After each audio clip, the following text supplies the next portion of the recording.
My name is Alan Willard. I am a senior developer relations technical artist for Epic Games in North Carolina. I've been working at Epic for about 20 years now, and I'm going to be showing off an experimental new feature called Advanced Material Layers that will be in the engine and available as an experimental feature in the near future. So to start with, the way we build materials can be very complicated and somewhat messy. So I have characters from Paragon, Lieutenant Belika on the left and Steel in orange on the right. And these two characters are built using our existing material layer system. If I open up her material,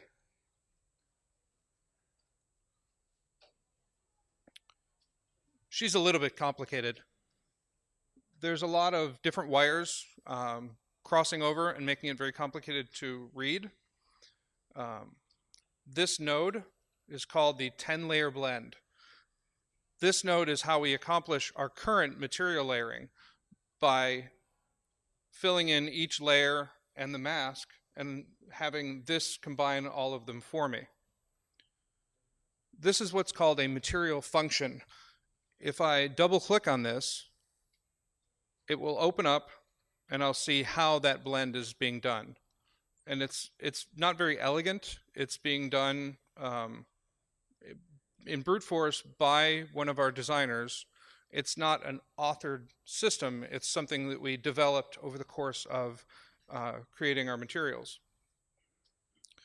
On top of that, the way we build these layers requires what we call material functions that are difficult for other artists to use. If I make a change to this, it could break someone else's material.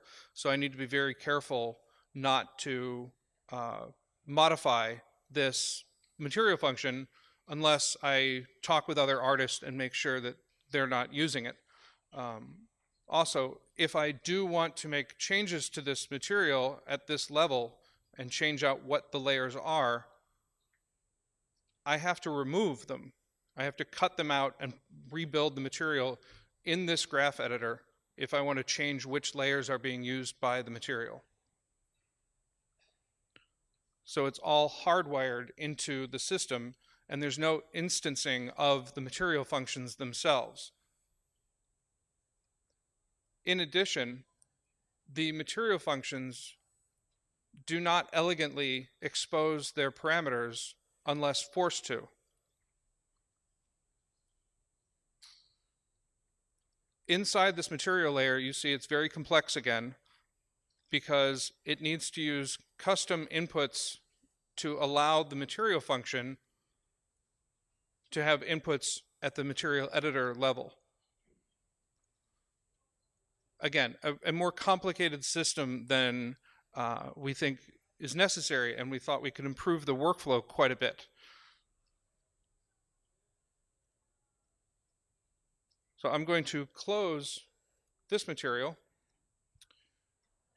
and move over here to the exact same characters, but these materials were built using our new material layering system.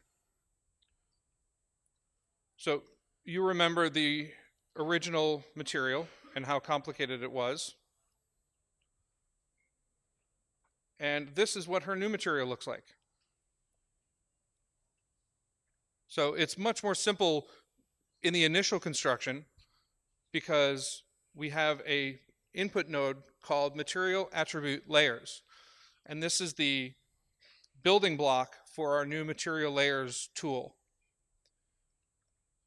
Once I have this in my material, I can choose to get attributes from it, such as the normal map in this case, make changes to it, and then finally feed it into the end result of the shader. So what I did after I created that was to take the original Belika and rebuild her material in the new material layers system. So once we've created the base material, we then have the option of adding as many layers as we would like in our new stack style layout for materials.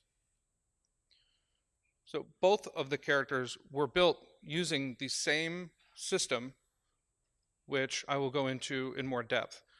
So very like Photoshop, it's a stack, meaning we have a background layer that defines the initial appearance, which in this case is just black. There's nothing complicated. And then we can begin to add layers. Each layer is made up of two things: a layer asset, which defines what that layer looks like, which then exposes all of the parameters in that layer asset, just like a normal material instance, but without the limitations of the material function setup. The other asset that defines a layer is the blend asset. And this defines how this layer blends with the ones below it in the stack. Now, I'll talk more about blending layers a little bit later. So each of these layers defines a portion of the character's surface, whether it's flesh, leather, metal, rubber, or skin. We have all of this defined in individual layers that look just like a normal material. So we essentially build a material library of simple materials, and then we combine them in the material layers tool using blends and customizing the properties. Just like a normal material instance, any of the parameters that I change here will update immediately and also show on my character immediately. And then if I decide I like the way this looks and I want to make a copy of it, we've added the ability to very quickly create a new sibling of this material or a child,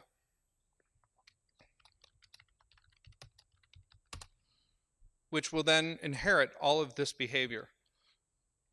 And because I can do that very quickly, all of my materials can be created very rapidly and used on any surface. This means that I can spend a small amount of time creating variations and saving them as children and build up a large varied library in a short period of time.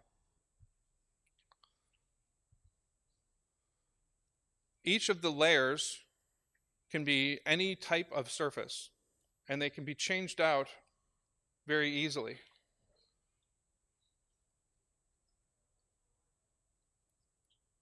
If I decide to look for another material layer, say this chrome one,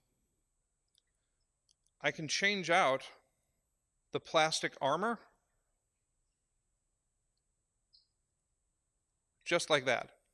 It will replace the layer and then recompile the shader to show me what the final result will look like.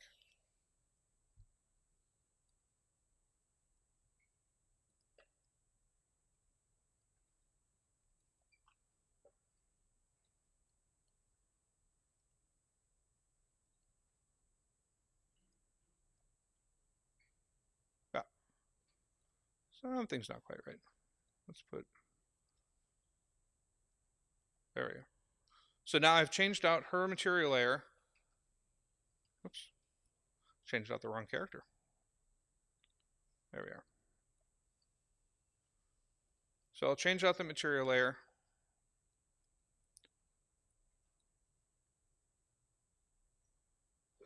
It will recompile the shader. And when it's done, that new material layer will be applied to her.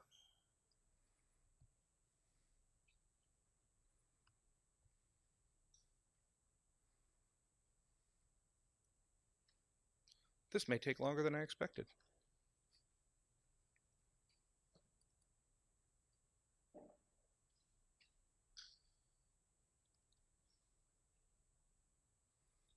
Oh, almost done. So now you see the new layer, which has an animated material color, is immediately applied to my character. I can also go into the layers themselves and choose whether or not they are active. So by clicking on the eye, I can toggle the visibility for that layer, and unfortunately it will recompile.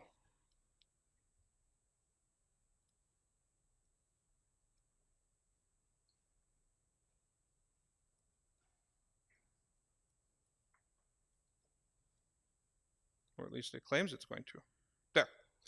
So now that I've compiled the material without that layer, I can turn that layer on and off and see its impact on the final shader.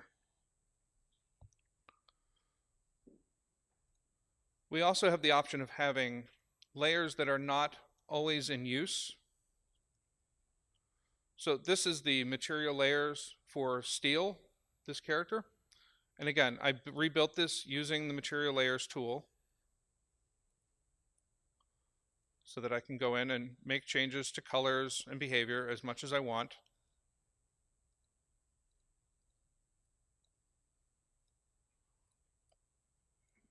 You can see he does not have as many layers as Belika.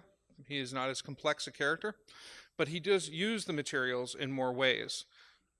His upper and lower body have these materials applied, but so does his shield. So I have multiple variations of these characters already defined.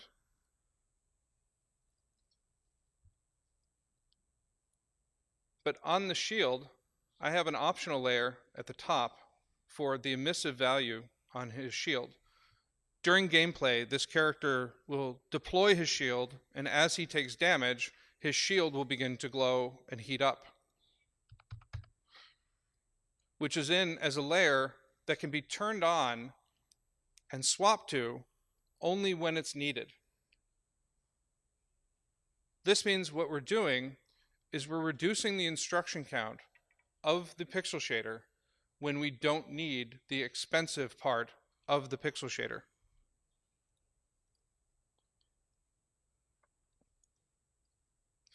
And then, of course, when we no longer need it, we can turn it off.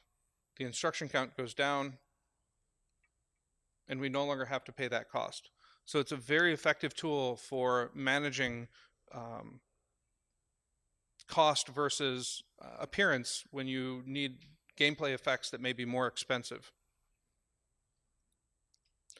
I had talked about the layer blends and how those affected the layer appearance on the layer below. So I'm going to create some completely new layer setups from scratch to show you how the entire process works. I have 3 pieces of armor. The first one has a very simple base material layer on it, which looks like this. It only has the background layer that I defined. Everything else, the material just looks like this. Very, very simple.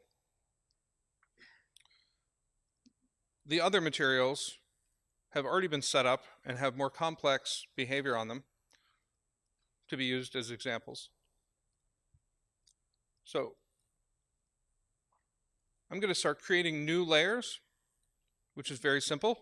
When you do, it has both the layer and blend assets. So I'm going to find a layer to use.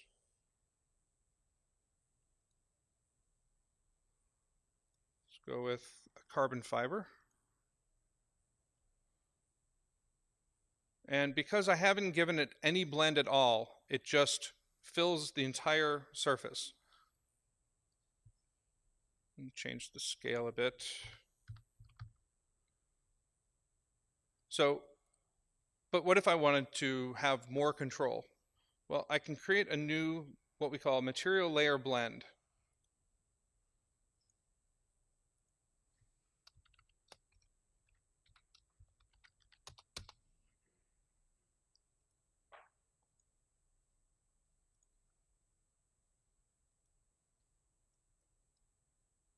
There, I don't need that.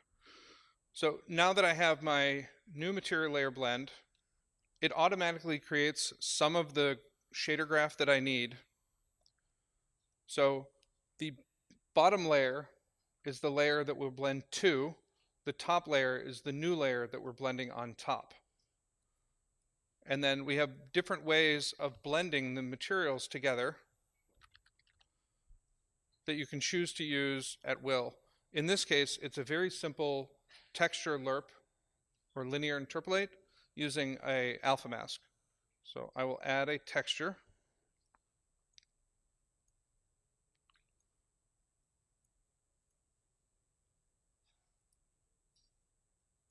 And then use one of its channels to blend between.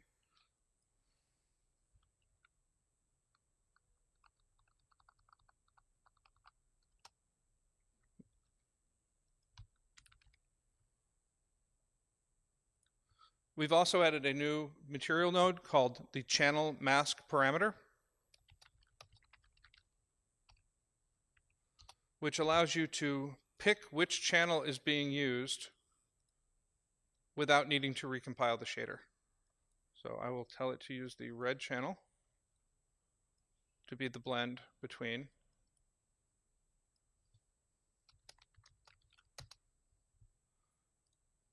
I'll compile this.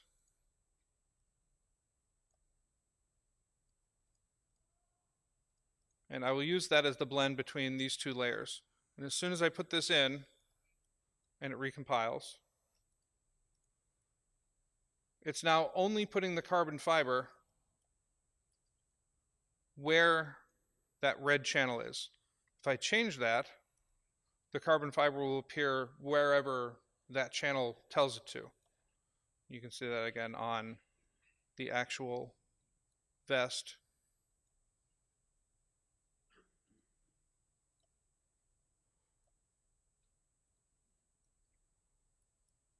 So if I were to want a more complex material,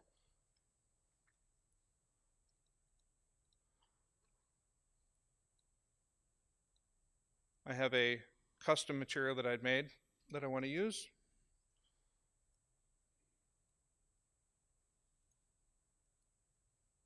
That has an emissive value and some other nice features. So now my straps are this red material, but there's more that can be done with the material layers. So if I go in and create a new material layer blend, instead of choosing which texture channel, we're going to use vertex color and the channel mask parameter again.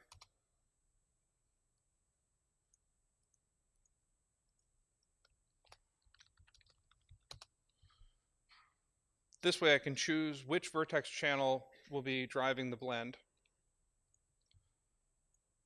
And I'm going to create a couple new layers. And I know somewhere in here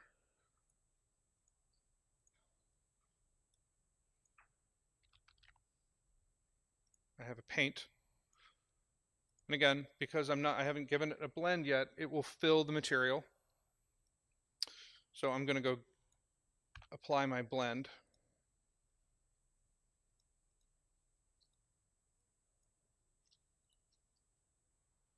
Now, some vertex colors have already been stored for this vest, so it's automatically working.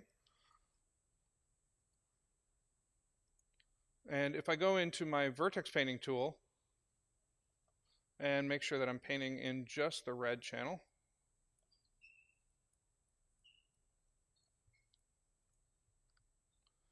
I can actually interactively paint these layers on or off at will. So it's a very powerful tool to add, having procedural layers and blends that let you control how this works. Another very powerful feature is that it creates instances for each layer. So if I wanted to say,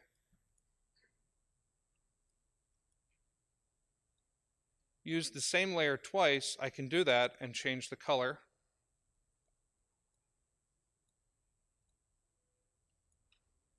And then do the same thing with the material blend.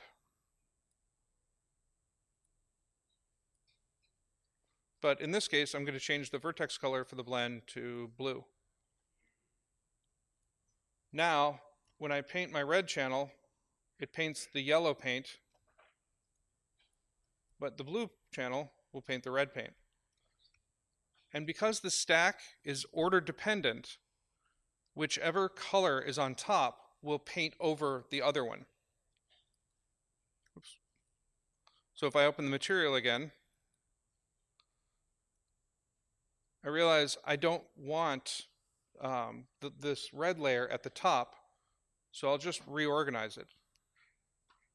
And now the layer order is different, and the yellow will now always paint on top of the red. So not only can we control how the layers blend together, but also the order in which they blend, which is very, very important when creating complex custom characters and environment art and everything else. This system is still in development. It is going to be released experimentally in 420, which will be released sometime, I believe our target is late June, but I'm not positive what date. It's partially implemented in the current builds, but it's not complete. It's not in this state. This is a later development branch.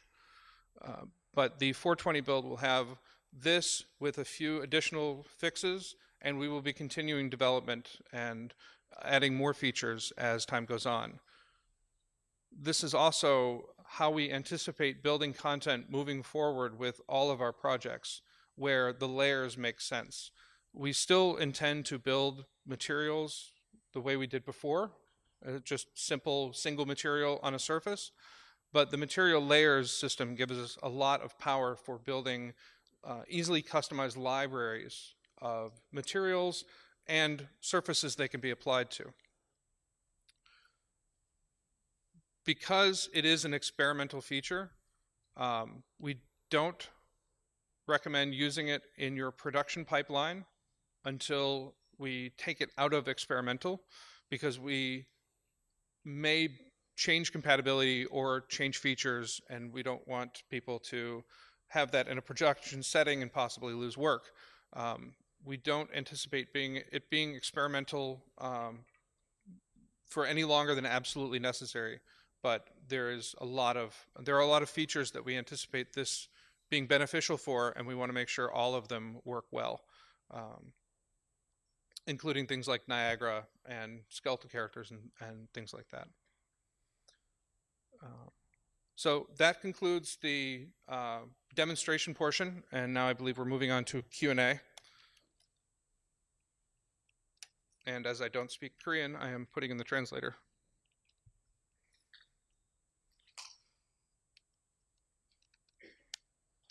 So, does anyone have any questions?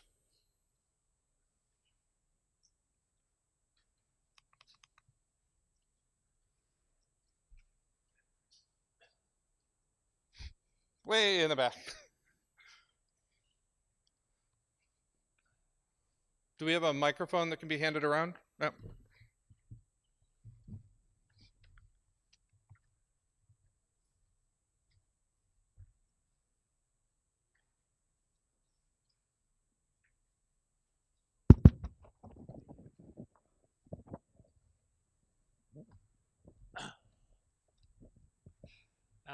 NC소프트에서 온 이권일이라고 합니다. 프로그래머고요.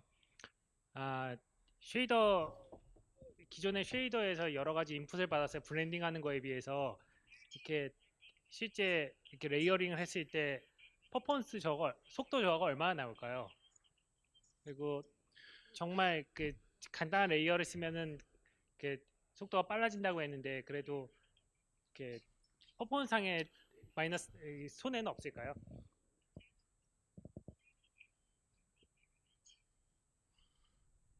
So the question is, what are the performance characteristics of using material layers versus the previous system? Yeah. If the layers match the original shader exactly, the instruction count is no different. It's the layers are a way of creating a workflow. The performance impacts for disabling layers is in removing the pixel instructions from that surface. As we develop the system, that ability to have dynamic layers will be made much more usable. Right now, you have to manually turn it on and off. We plan to have blueprint control to allow that to happen. But that hasn't been implemented yet. 한 가지 더 질문해도 될까요? 그 쉐이더를 이렇게 레이어를 켜고 끌 때마다 컴파일을 다시 하던데 그 런타임에서 그걸 켰다 껐다 해도 가능할까요? 컴파일하지 않고 돌아가는 게 가능할까요?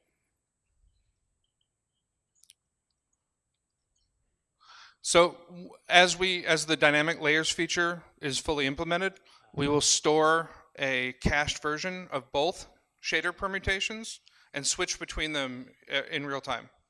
So we'll have both compiled versions. Thank you.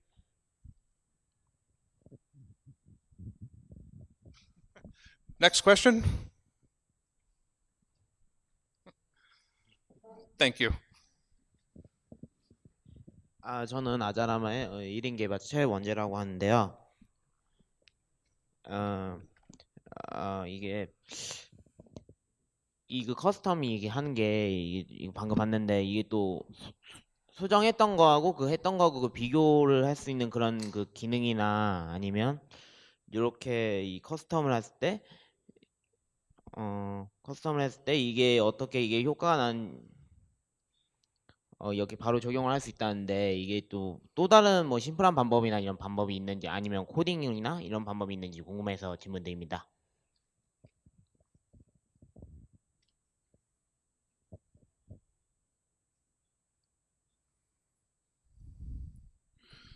So for comparing the original material to the layer material, we rely on the pixel instruction count to make sure that they're identical.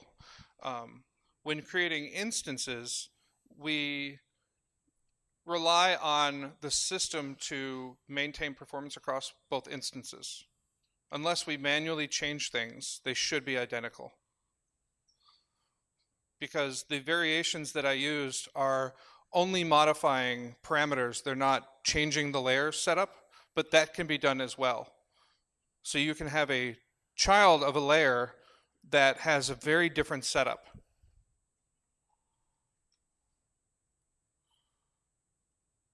Thank you so much. To point that out, this variation of steel is a child of this permutation of steel. If I wanted to, I could remove layers from this child, and the parent will still have the original layer setup.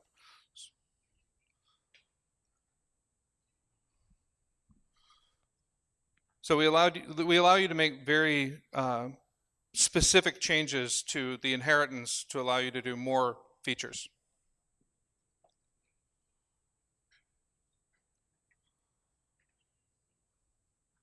Thank you.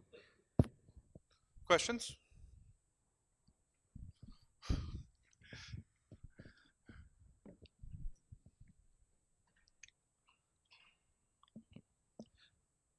문종서라고 합니다. 네. 그 버텍스 컬러 경계를 각지지 않게 표현하는 방법은 버텍스 수를 늘리는 방법 외에 다른 방법이 있을까요? I didn't do any custom smoothing or anything. The tool actually can do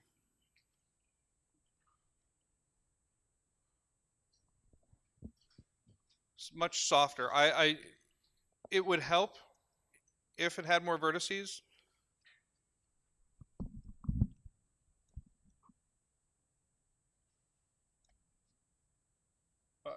But it is limited. It is only limited by how the artist sets up the blend. I did a very simple brute force to demonstrate it, but it could be done in a number of different ways.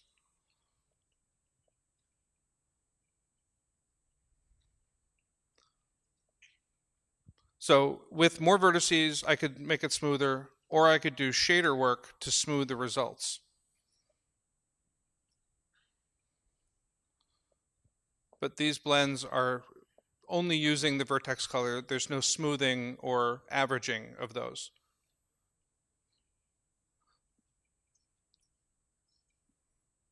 But I could add that into the shader if I chose.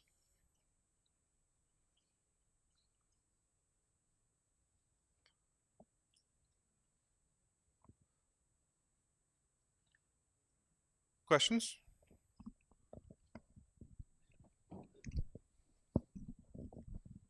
저는 지금 현재 대학교 1학년 학생인 표기택이라고 합니다. 저는 그 초반에 설명해 주실 때 그 작업물을 다른 사람에게 넘겨받았을 때 수정에 있어서 주의해야 될 점을 제가 그 자세하게 못 들었는데 다시 한번 설명해 주실 수 있나요?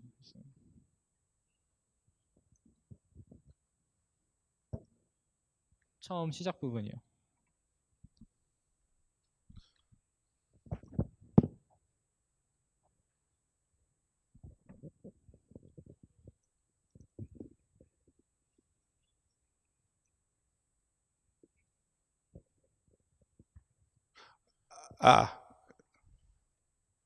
Okay. If I remember correctly, I was talking about the material functions because they don't instantiate. Anytime I use them in a material, if I go into the material function and change it, any material that uses this function will be affected. So I have to be very careful because I could break someone else's material by changing a function inside of mine, which makes it a very dangerous feature to use sometimes.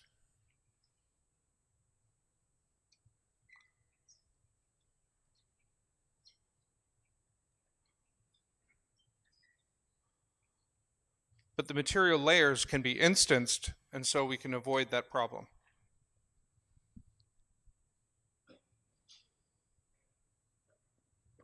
Thank you. More questions? Over there.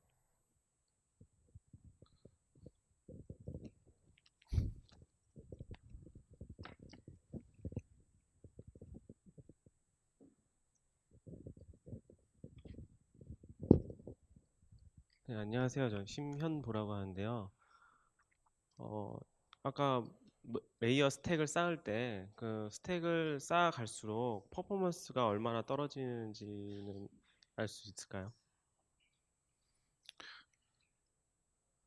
Right. The layers themselves are just bringing pixel shader instructions in. The performance cost comes from what's in the layers, not the number of layers. So if you had 50 layers with very, very simple 5 instruction contents, then it would be cheaper. But if you had 50 layers with 100 pixel shaders, it'd be very, very slow.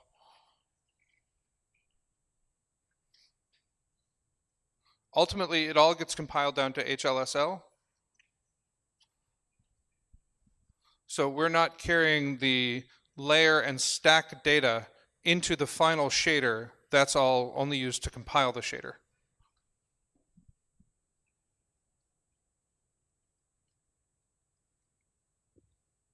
Thank you. Any more questions? Over here.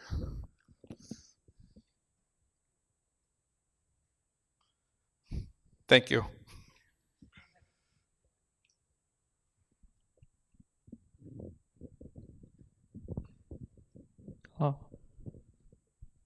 저 매테리얼 차일드가 가지고 있는 차일드의 개수만큼 매테리얼 전체 개수라고 생각을 하면 되는지, 그러니까 아까 보면은 매테리얼 차일드가 가지고 있는 그 레이어에 구성되어 있는 레이어 개수가 각각의 이제 매테리얼로 보이는데, 이게 전부 다 이제 하나의 매테리얼이라고, 그러니까 퍼포먼스 체크를 할 때 그렇게 생각하면 되는지랑, 그리고 이것들이 로드되는 시점이 그 매터리얼을 로드할 때 그 밑에 차일드도 전부 다 같이 로드를 하는 건지 약간 그게 궁금합니다. No. The material layers are copying their data into the final material layer setup.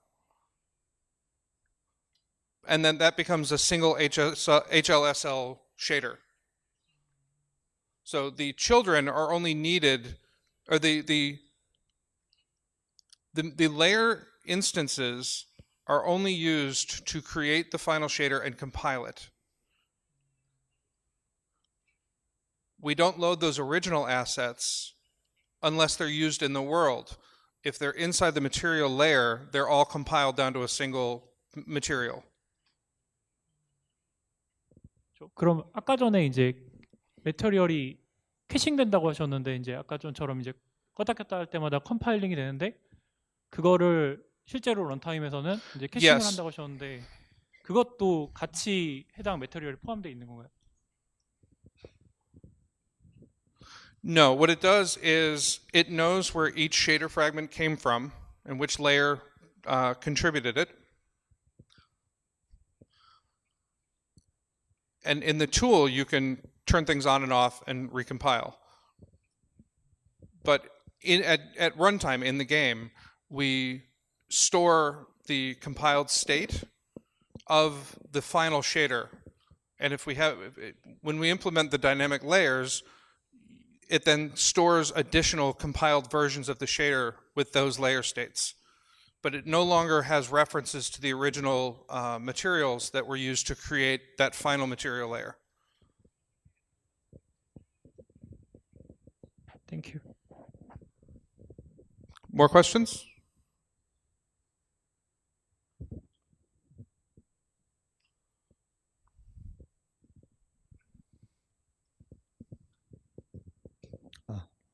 두 가지 질문이 있고요. 첫 번째 질문은 아까 처음 질문자분과 조금 비슷한 내용일 수 있을 것 같은데, 이게 그 파라곤에서 사용했던 머티리얼 펑션을 사용한 그 레이어드 머티리얼과 비교했을 때 워크플로우 차이만 있는 것인지 아니면 런타임에 실제 쉐이더가 반영되는 것 자체가 달라지는 것인지 궁금하고요.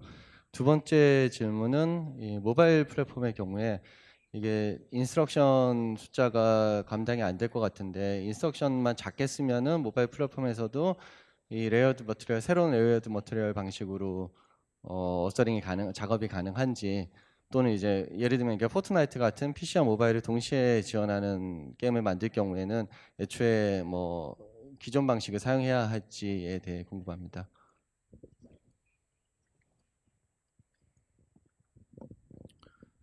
So the instruction count between the original Belika character and the final Belika character is almost exactly the same.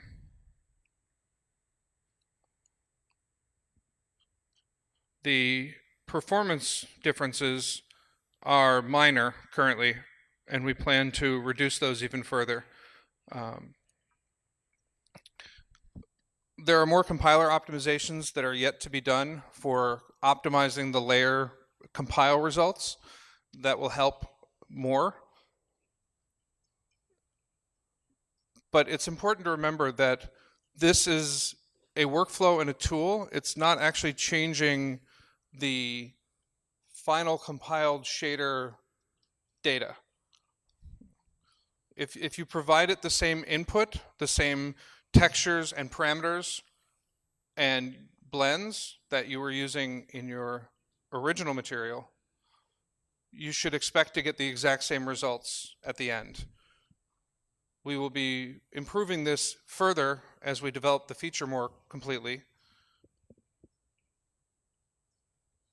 And we have every intention for it to work on every platform exactly as any other material does.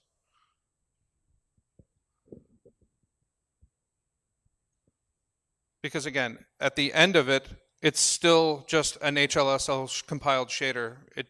The engine doesn't know a difference between this and a normal shader. It's all in workflow and utilization.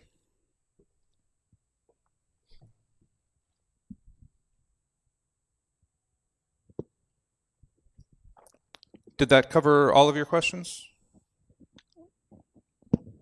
Yes, thank you very much. Thank you.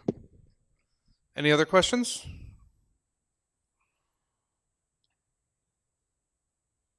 All right, thank you very much. I hope it was informative and entertaining.